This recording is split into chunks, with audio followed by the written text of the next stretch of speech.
नमस्कार साथियों, एक बार आप सभी का फिर से बहुत बहुत स्वागत है आप सभी के अपने YouTube चैनल डी ए गुरुजी पर। तो चलिए साथियों, स्टार्ट करते हैं आज की इस क्लास को, आज के सेशन को। पहली बार जुड़ रहे हैं तो आप लोग इस चैनल को सब्सक्राइब कर लीजिएगा। इसके अलावा साथियों, अगर आप लोग अभी तक हमारे टेलीग्राम से नहीं जुड़े हैं तो जुड़ जाइए, क्योंकि आपको इंपॉर्टेंट जो अपडेट्स हैं यहाँ पे मिलते हैं। क्लास का टाइम टेबल हो गया और जो इंपॉर्टेंट अपडेट है आपको व्हाट्सएप पे मिलते हैं, तो आप इस पर एक मैसेज करके वो सब कुछ भी जो है प्राप्त कर सकते हैं। इसके अलावा साथियों, इंस्टाग्राम पे फॉलो कर लीजिए, वहाँ पर भी मैं आपको छोटे छोटे वीडियोस के माध्यम से बहुत सारे अपडेट जो है देता रहता हूँ। इसके अलावा मैंने आपको बताया था साथियों, अगर आप लोग चाहे बीएड की तैयारी करो, चाहे डीएड की तैयारी करो, या टीचिंग से रिलेटेड किसी भी एग्जाम की तैयारी कर रहे हो, तो आप लोग जो है हमसे जुड़ सकते हैं। यहाँ पर आपको सारे अपडेट और सारी जो तैयारी आपको यहाँ पर देखने को मिलती रहेगी। तो चलिए स्टार्ट करते हैं। इसके अलावा मैंने आपको बताया था, अगर आप साथियों बीएड की तैयारी कर रहे हैं तो नया बैच जो है लॉन्च हो चुका है। ठीक है, बीएड प्रवेश परीक्षा के लिए विनर बैच, और ये सारे स्टेट वालों के लिए, क्योंकि आपको यहाँ पर सारे सब्जेक्ट, हर स्टेट में जो भी सब्जेक्ट आते हैं सब कुछ पढ़ाया जाता है। Hindi, English, GK, GS, math, reasoning, teaching aptitude, A to Z जो चीज़ें आपको यहाँ पर मिलती है। लाइव क्लास हो गया, मॉक टेस्ट हो गया, आपको कोई किताब भी नहीं खरीदना है। आपको यहाँ पर बीएड के नोट्स हो गए, ई बुक हो गया, रिकॉर्डेड वीडियोस हो गए, प्रैक्टिस सेट हो गए, सब कुछ यहाँ पर देखने को मिलता है। ये सब कुछ आपको मिल रहा है बेटा किसमें, 749 रुपये में। तो आप सभी को इस तैयारी में जुड़ना है, तैयारी जो जीत की है इसमें आप सभी को जुड़ना है। कैसे जुड़ सकते हैं, वो सिंपल सा प्रोसेस है।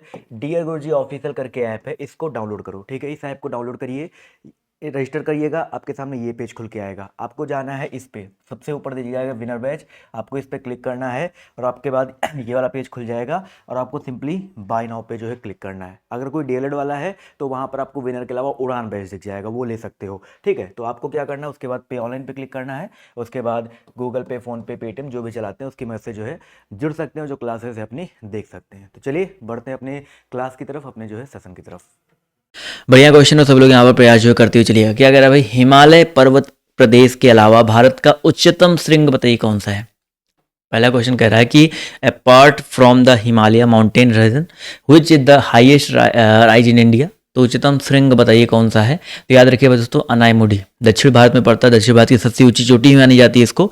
तो जितने लोगों ने यहाँ पर जवाब दिया भाई ऑप्शन नंबर डी वाला अनाईमुडी, वो लोग यहाँ पर बिल्कुल करेक्ट हो जाएंगे। क्लियर है, चलिए अगला क्वेश्चन देखिए आपसे यहाँ पर क्या कह रहा है भाई, ऐसे आकाशीय पिंड जो ग्रहों से बहुत छोटे होते हैं लेकिन जिनकी कक्षाएं जो है मंगल और बृहस्पति के बीच होती हैं, क्या कहते हैं। कई बार आपका क्वेश्चन इसी को घुमा करके पीछा पूछा जाता है। इसका जो पहला आंसर है पहले जान लो भाई, इसको हम लोग बेसिकली क्या बोलते हैं, क्षुद्र ग्रह बोलते हैं। ये क्षुद्र ग्रह को इंग्लिश में बोलते हैं एस्टेरॉइड्स। ठीक है, एस्टेरॉइड बोलते हैं। और कई बार आपके पेपर में इसी क्वेश्चन को घुमा के पूछा जाता है कि एस्टेरॉइड जो है किनकी कक्षाओं के बीच पाए जाते हैं, क्षुद्र ग्रह जो होते हैं किनकी कक्षाओं के बीच जो है पाए जाते हैं। तो याद रखिए दोस्तों, मंगल और बृहस्पति।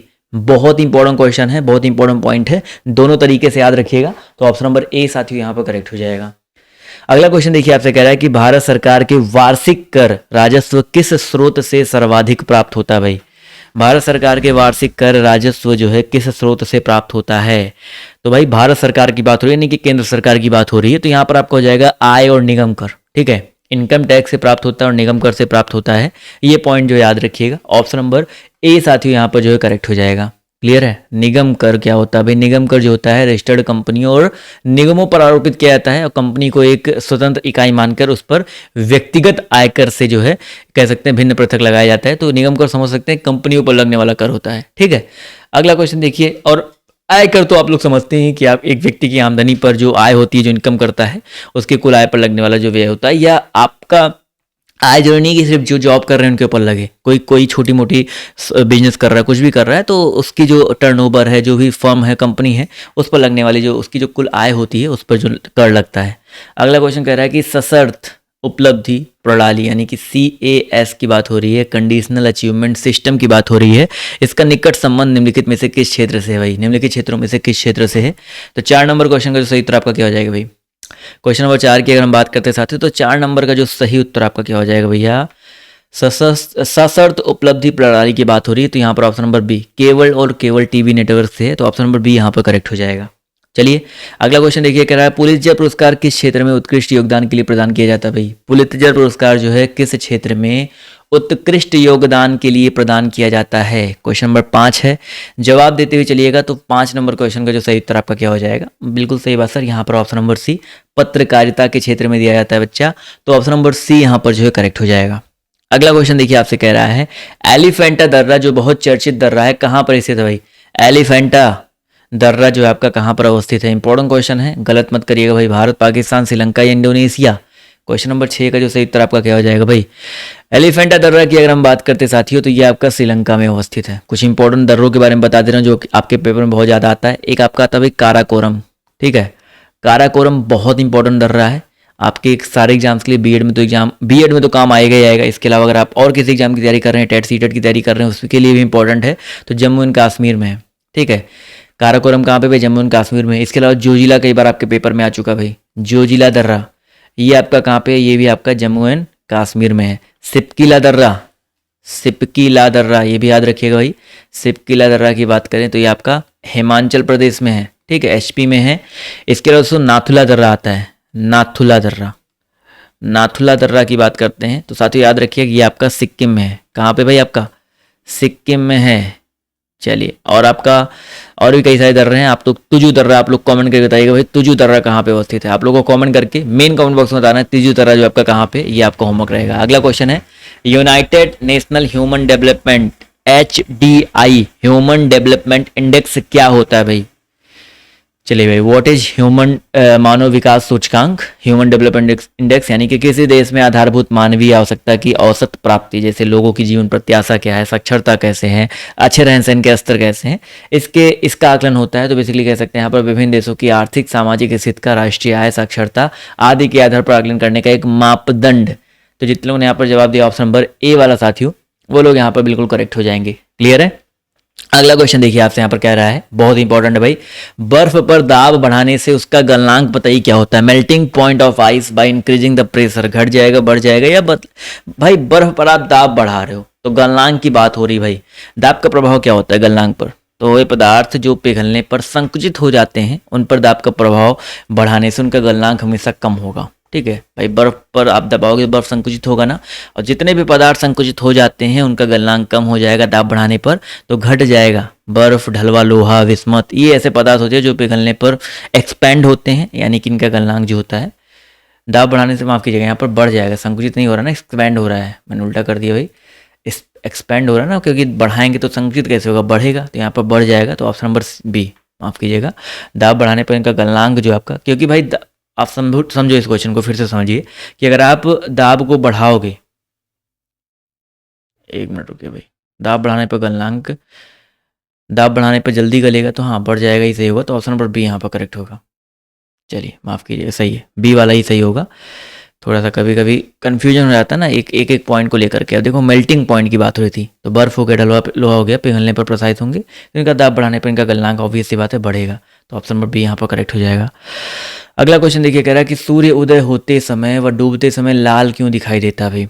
सूर्य उदय होते समय या डूबते समय जो है लाल क्यों दिखाई पड़ता है, रीजन क्या भाई। तो सूर्य उगते व डूबते समय जो है प्रकीर्णन के कारण, जो है प्रकाश के प्रकीर्णन के कारण जो है लाल दिखाई पड़ता है। इसी प्रकार जो आकाश नीला क्यों दिखाई पड़ता है, ये भी क्वेश्चन आपके पेपर में पूछे, तो यही सेम आपको जो है जवाब देना है। तो ऑप्शन नंबर जितने यहाँ पर जवाब दिया डी वाला, वो लोग यहाँ पर करेक्ट हो जाएंगे। अगला क्वेश्चन देखिए, कह रहा है घरों में विद्युत संयंत्र जोड़े जाते हैं, electricity plants are connected to the houses, श्रेणी क्रम में। भाई आपने घर में देखा होगा, आपके घर में क्या होता है भाई, तो जब विद्युत संयंत्र आपके जो है जोड़े जाते हैं, किस क्रम में जोड़े जाते हैं भाई। 10 नंबर क्वेश्चन है, जवाब देते हुए चलेंगे। तो ऑब्वियस सी बात है भाई, एक तार होता है, ठीक है, उसके नीचे दूसरा तार, तीसरा, ऐसे आपके तार गए होते हैं। ऐसा तो है नहीं श्रेणी क्रम में एक ये बिजली का तार है, उसके आगे आप पंखे के तार जोड़ दो, ऐसा तो होता नहीं ना। समांतर क्रम में होता है ना, बिजली के तार, पंखे के तार, या आपके टीवी के तार, सबके अलग अलग तार होते हैं। और तो यहाँ पर क्या हो जाएगा भाई, आपका समांतर क्रम में यानी कि पैरेलल क्रम में जोड़े जाते हैं। तो ऑप्शन नंबर बी साथियों यहाँ पर करेक्ट हो जाएगा। ठीक है, अगला क्वेश्चन है, लोहे में जंग लगना बताइए क्या है भाई। रस्टिंग ऑफ आयरन इज भौतिकीय क्रिया है, रासायनिक क्रिया है, सामान्य क्रिया है, इनमें से कोई नहीं। क्वेश्चन नंबर 11 है, सब लोग बताते हुए चलेंगे। तो इसका जो सही उत्तर आपका क्या भाई, लोहे में जंग लग रहा है। ऑब्वियस सी बात है, लोहे में जंग लगना, दूध का दही बनना, ये सब क्या होता है भाई, आपका रासायनिक क्रिया होता है भाई। भौतिक क्रिया अलग चीज होती है जब आप खुद से करो भाई। तो ऑप्शन नंबर जो इसका बी दिया गया यहाँ पर बिल्कुल करेक्ट हो जाएगा। तो ऑप्शन नंबर बी बिल्कुल करेक्ट बात है सर, लोहे में जंग लगना रासायनिक परिवर्तन है। लोहे में जंग लगने पर कई बार आपके पेपर में आता है भाई, भार बढ़ेगा कि घटेगा। लोहे में अगर जंग लग जाए भार बढ़ेगा कि घटेगा, बताइए भाई। बढ़ेगा भाई, ठीक है, ऑब्वियस सी बात है, लोहे में जंग लगने पर भार बढ़ता है। ठीक है, लोहे में जंग लगने पर जो है भार बढ़ता है, बिल्कुल सही बात है। अगला क्वेश्चन देखिए आपसे यहाँ पर क्या पूछा गया है, फॉरेनहाइट तथा सेल्सियस माप में किसी तापमान पर पाठ्यांक समान होगा भाई। किस तापमान पर पाठ्यांक जो आपका समान होगा।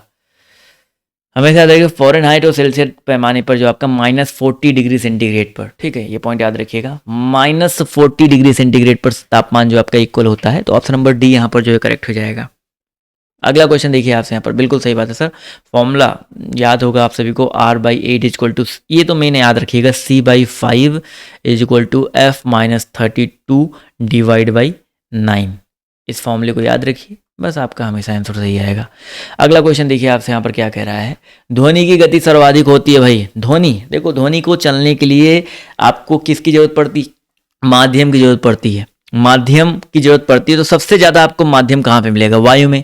वायु में तो भाई गैसों के छोटे छोटे धूलकण होते हैं, ये सब मान लीजिए, तो इसमें माध्यम ज़्यादा नहीं मिलेगा। निर्वात में तो बिल्कुल वो वायु की ध्वनि की चाल बिल्कुल जीरो होती है।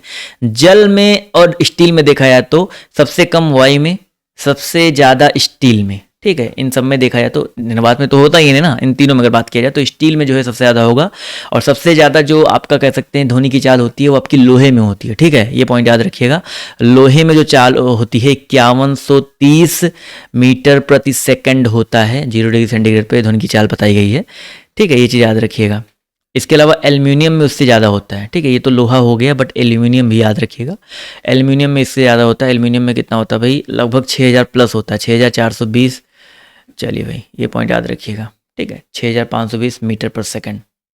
अगला क्वेश्चन देखिए आपसे यहाँ पर क्या पूछा गया है, इस सोडियम को मिट्टी के तेल में क्यों रखते हैं। ये जादूगर वाले लोग जो है ज़्यादा इसका यूज़ करते हुए सोडियम को मिट्टी के तेल में रखते हैं, फिर बाद में ऐसे हवा में जला देंगे। हाँ चलिए 14 नंबर क्वेश्चन, फिर कहेंगे जादू, लो भैया जादू देखो। तो 14 नंबर क्वेश्चन में आपको जाएगा, हवा में इसका ऑक्सीकरण होने लगता है जिससे हवा में जलने लगता है। सोडियम मिट्टी तेल में रखा था, हवा में आता है, हाथ में लेके जला देते हैं। तो ऑप्शन नंबर बी साथियों यहाँ पर करेक्ट हो जाएगा। आपने बहुत सारे जादू बचपन में तो देखा ही होगा, तो बी ऑप्शन जो यहाँ पर बिल्कुल करेक्ट हो जाएगा। अगला क्वेश्चन देखिए, कह रहा है कि चेचक के टीके का आविष्कार, बहुत इंपॉर्टेंट है भाई, बताइए चेचक के टीके का आविष्कार किसने किया था, बहुत इंपॉर्टेंट, कई बार आपके एग्जाम में आया है, एडवर्ड जेनर। बिल्कुल सही बात सर, चेचक के टीके का आविष्कार जो एडवर्ड जेनर ने किया था, ठीक है।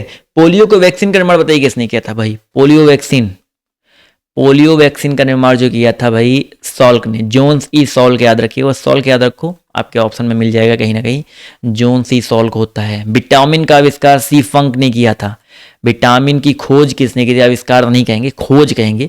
विटामिन की खोज जो है सी फंक ने किया था, ये पॉइंट याद रखिएगा, ठीक है। चलिए भाई एक आता है ईसीजी मशीन, ईसीजी मशीन जो हृदय के लिए होता है, बेसिकली इलेक्ट्रोकार्डियोग्राफ बोलते हैं, इसकी खोज जो है आइन्यो वन ने किया था, ठीक है, आइन्यो वन ने किया था, ये पॉइंट याद रखेंगे। अगला क्वेश्चन देखो आपसे यहाँ पर क्या पूछा गया है, शरीर में ऑक्सीजन की पूर्ति कौन करता है, who supplies oxygen in the body.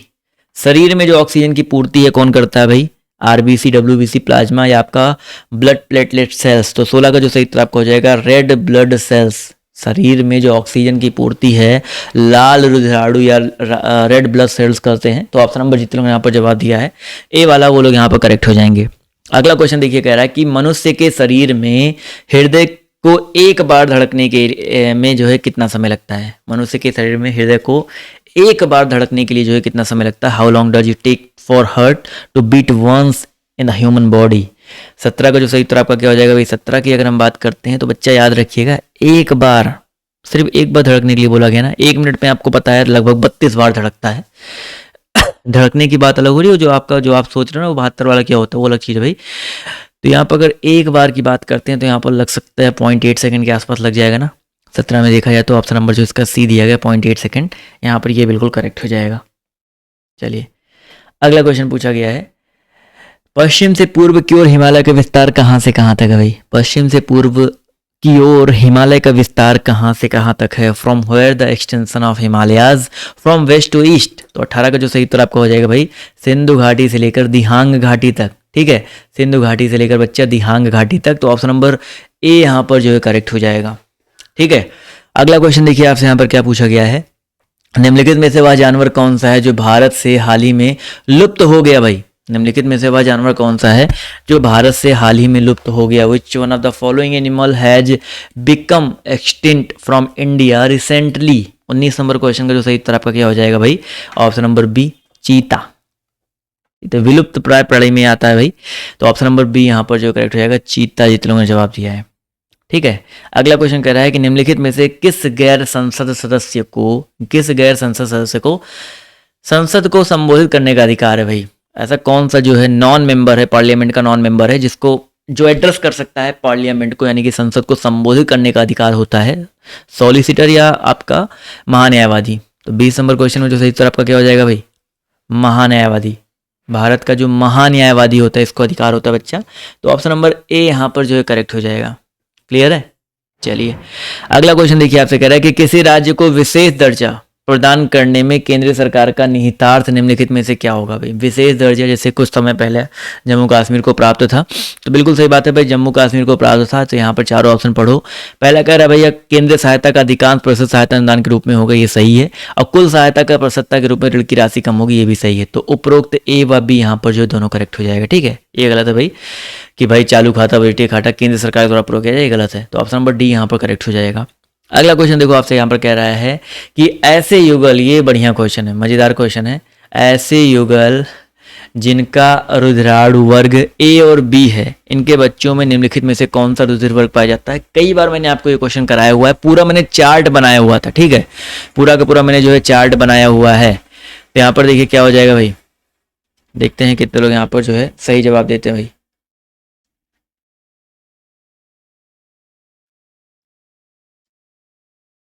देखते हैं कितने लोग यहाँ पर ए व बी, रुधिर वर्ग अगर आपका ए और बी है तो यहाँ पर ए हो सकता है, बी हो सकता है, ए बी हो सकता है, ओ, यहाँ पर सारे के सारे आपके रुधिर वर्ग आपके हो सकते हैं।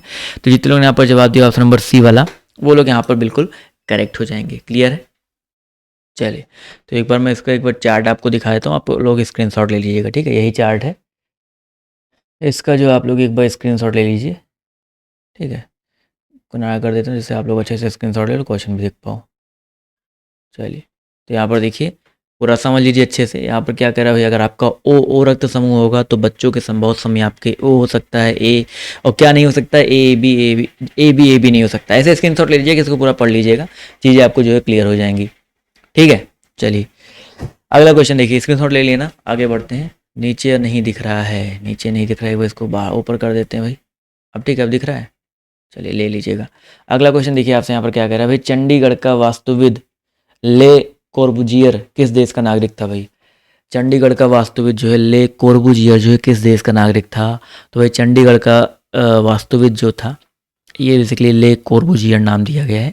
किस देश का था बच्चा? तो 23 नंबर क्वेश्चन का जो है याद रखिएगा, फ्रांस का था। नाम से क्लियर है भाई, फ्रांस। ऑप्शन नंबर डी यहाँ पर जो है करेक्ट हो जाएगा।